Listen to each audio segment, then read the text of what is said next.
Dear all, and dear Myrna, I am really sorry I can't be there in real life together with you, but I'm really pleased I can be there in this way, in this digital form. And thank you for asking me.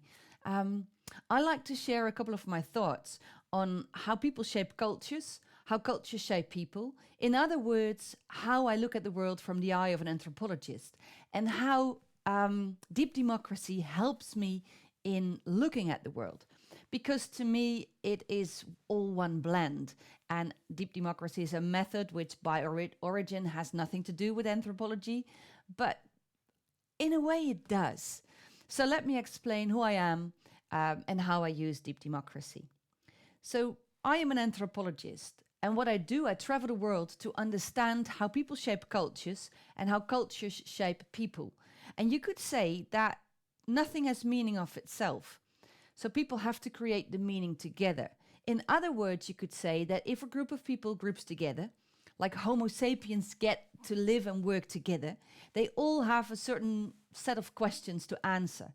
I call those the universal questions, like how to deal with leadership, what is effective teamwork, how to make use of the differences, what to do if you have criticism, how to deal with the differences between men and women, and all those kind of questions. They are all universal. That's what we have because we're human beings. But every group finds different answers.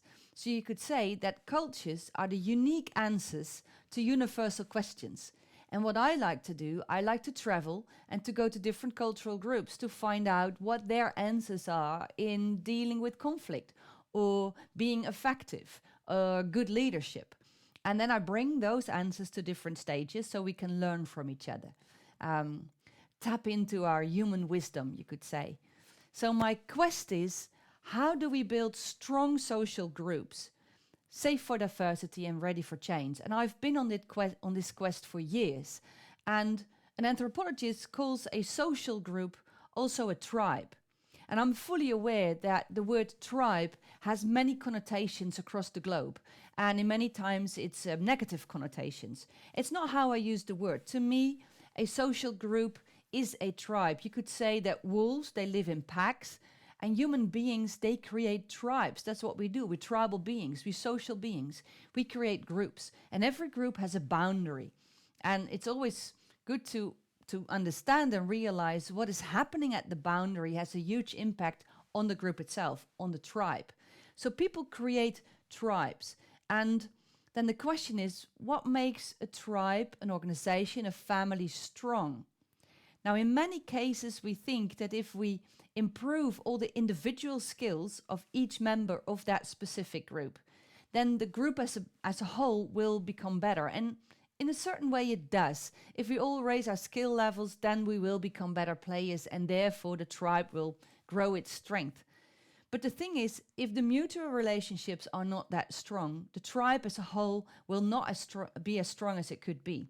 So, for instance, if I walk into a city and I notice that one half of the city is not talking to the others, then it's not as strong as it could be if you look at the whole thing.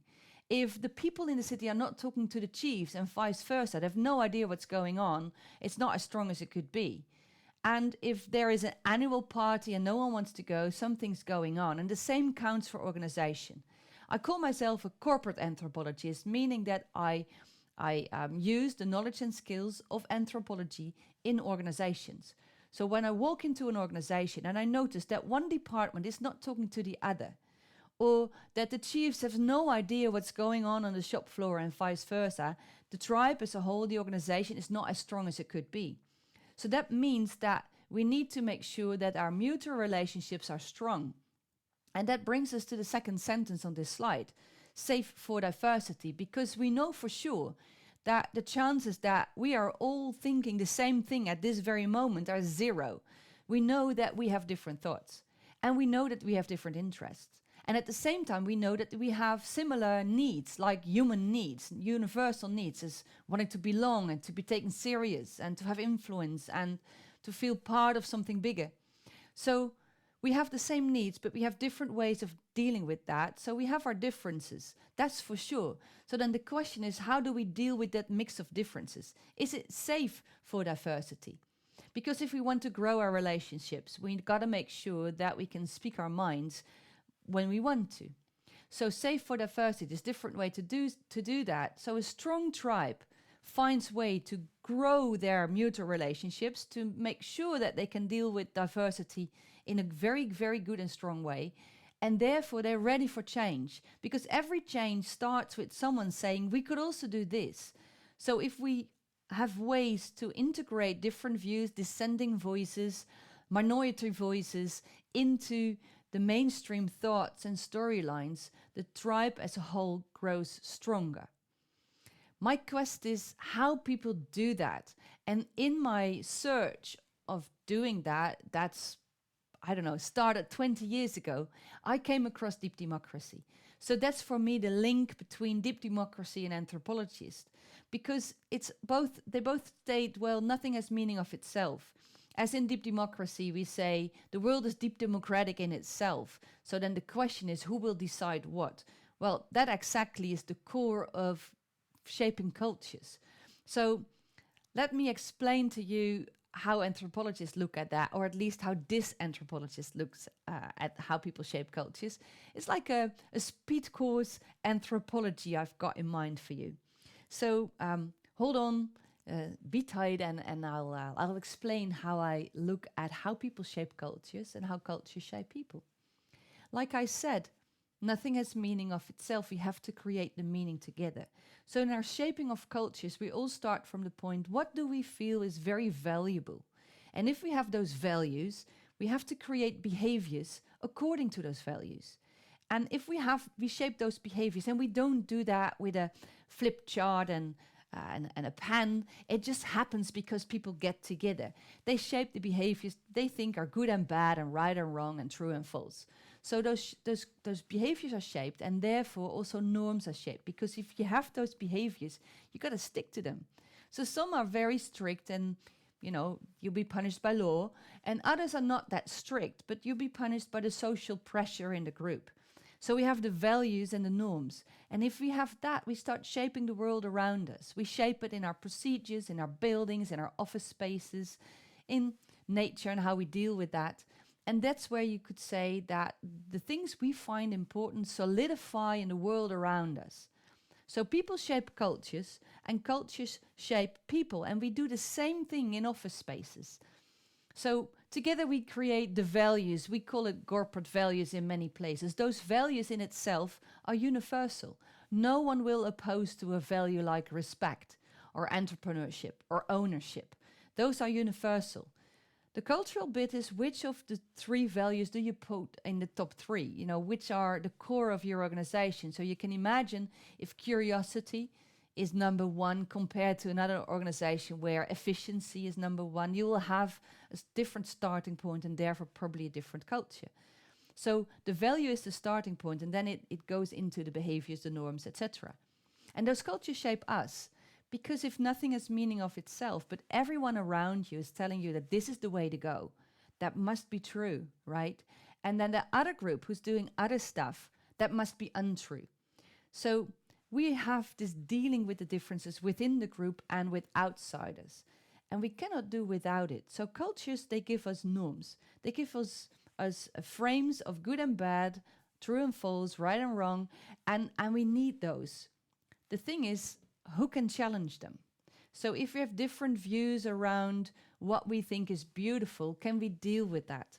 So cultures or tribes who are bad in dealing with differences, I tend to say they die out. They either implode or explode, but they need to deal with that.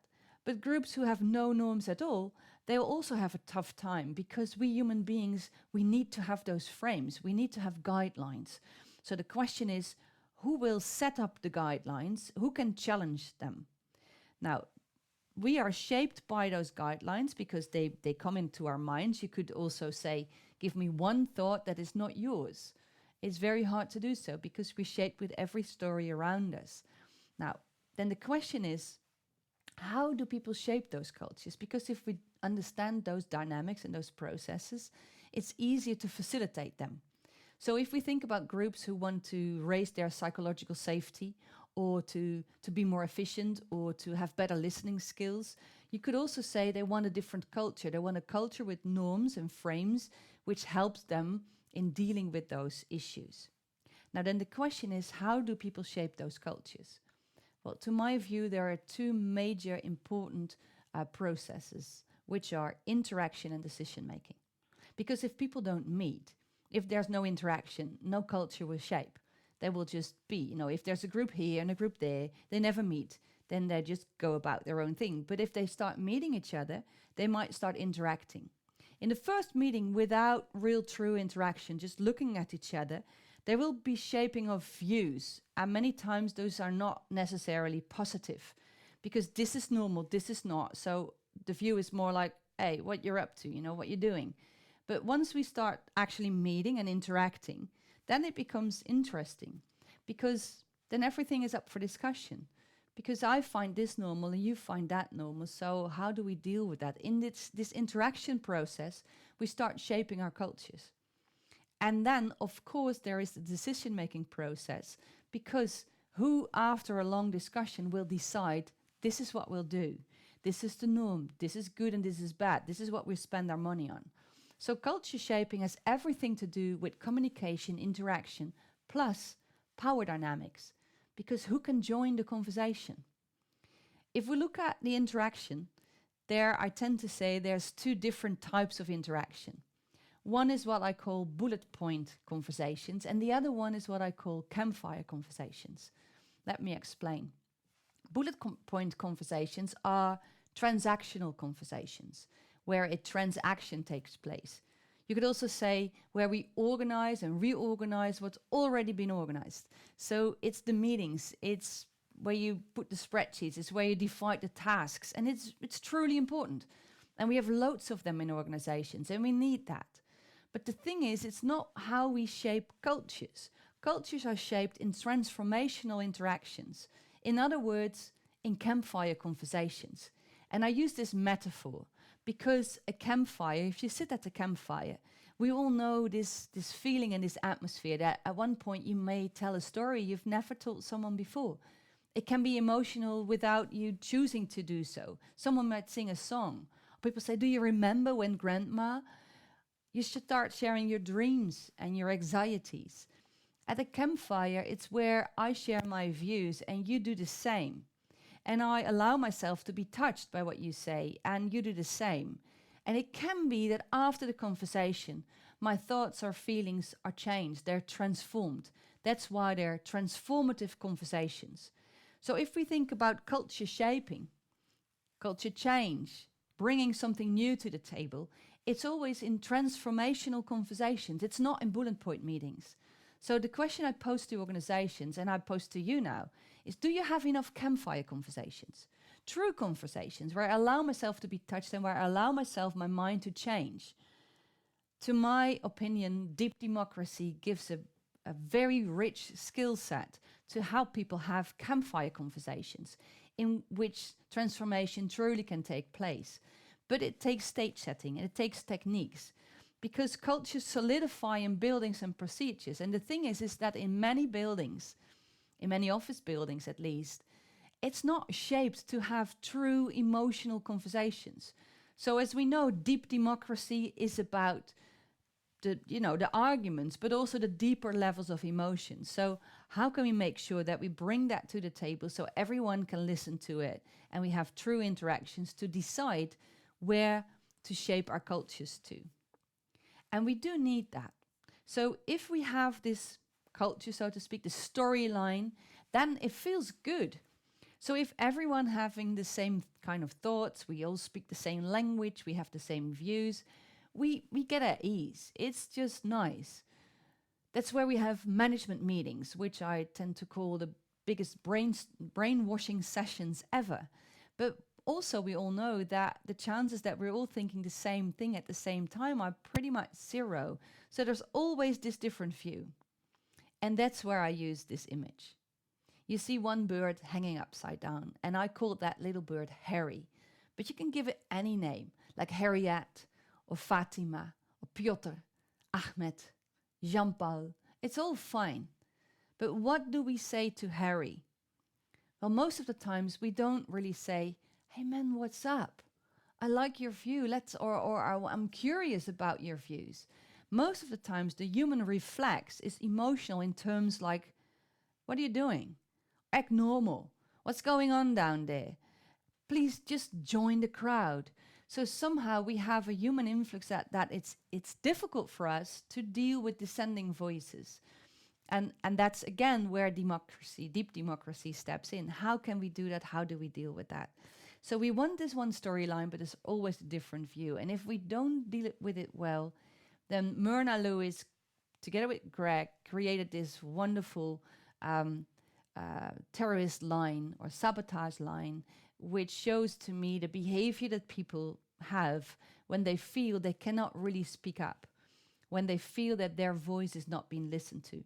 So to me, this is a diagnostic tool to see if your culture, your norms are really helping you to be inclusive, to share values like belonging, and to make sure that it's safe for diversity. I won't go through this because I think you all know it. If not, ask around in the crowd because I'm sure there's people there knowing everything about the terrorist line. So back to Harry, what do we do? Well, what I like about deep democracy, and I really truly thank Myrna for these two sentences. One is that you can just ask, are there any other views? And if you integrate that in the behavior of a tribe, of an organization, you shift the norm that it's okay to ask for differences. And as we know that if we're not invited to speak up, then we tend not to, regardless the culture.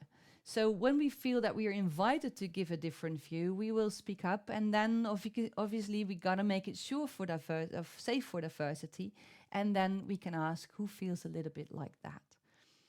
So to me, those are key behaviors to create a more inclusive culture, and that's what I share in organizations. Going from the assumption that nothing has meaning of itself, we have to create the meaning together. And culture is a sense-making system. It gives us a frame to make sense of the world. Plus, it's an ordering system, it's an organizing system. And it orders our thoughts and how we should behave. And some people say culture you could also call the collective fantasies in which we all started to believe. In other words, we're all made of stories. And then which story do we carry on? So people shape those cultures and the cultures shape us by creating storylines about good and bad and right and wrong. And we will copy each other's behavior to make sure we will fit in with the group. And there is always the stress of how much to fit in and how much to be myself. And that's what I call the inclusion paradox. Be yourself and fit in. Now, in this creating stories, in this creating the world, in this shaping the world, we tend to say that one man, one vote, and everyone should have their say. Well, chapter 1 in anthropology is that you look at a group and you first find out what the power dynamics are. Because yes, it's every person has a view and has wisdom in it. At the same time, we kind of all know that if you're a senior advisor, the chances that people listen to you will be bigger than when you're junior, or when you're older or younger, or when you're man or woman, white or black, and everything like that. And that's called power and ranking systems. And that's the not so nice bit of being a human being. Because we are hierarchical beings. We create tribes, we create groups, and every group has a boundary. So one question is, what do we do at the boundaries of different groups? How do we deal with those diversity and those tensions? How we divide what we have, which is linking to privileges, and how do we make sure that everyone can connect to what's going on? And there is the hierarchy that we feel that the ranking within a system has a fairness in it. And there you see that different cultural groups, they create different ranking systems on different items, different levels of hierarchy. But within that group, it needs to feel fair and safe. And people within the hierarchy, so people with high rank, there is this anthropological law almost that you say, well, you can earn a little bit more as a leader, that's fine. But when it comes to it, you create safety for us. And if that is broken, people feel very lost and very angry. And we see that all the time at all different places. So again, if I link this to deep democracy, to me, the toolbox of deep democracy helps us to not break down ranking systems, because that's not what we can do. It's like gravity. We have that. We are human beings. But to work with it and to make sure that people in different ranking positions and high and different levels of power, that their voices are still be listened to. Because if not, then the quality goes down, and the arousal and the panic and the beating each other up in words, it will raise. So we have to make sure that we create a safety around diversity so we can hit the potential power of every group. And in doing that, we can create the future together. So if nothing has meaning of itself, we create the meaning together. We create a sense-making system. And that's where our power lies as human beings, because we're individuals, we have different places in the group, but still everything, what you think, what you say, what you do, will have an impact. So linking it to anthropology again, anthropology says, at least I say, that it's shaped in interaction and decision making. And culture is shaped in every interaction and every decision making. So also in every micro decision. Because if you think about it today, you took so many decisions already. And every decision you take, whether to shake hands with someone or not, to look at someone or not, what to wear, what to say, what not to say, where to go, all those micro decisions, you either establish what's already there or you change the situation. So people change constantly the world around us in every micro decision. Now, to me, one of the things I like to do and to spread in organizations is, if we change the micro decision of whether or not to ask someone for their view, let's change it into just ask, are there any other views? And then who recognizes it a little bit? So we share the role and we make sure we create strong organizations, families, societies, tribes in my word, which are safe for diversity and therefore ready for change. And to me, the toolbox of deep democracy is very, very helpful. Very grateful for Myrna and Greg Lewis that they created it. And very grateful for all the colleagues I work with and you guys there who are also spreading it. Thank you for having me. And I hope you'll have a wonderful day. And Myrna, good luck with translating the book and getting it out there. And I hope to see you all soon. And for now, big cheers and see you later. Safe travels.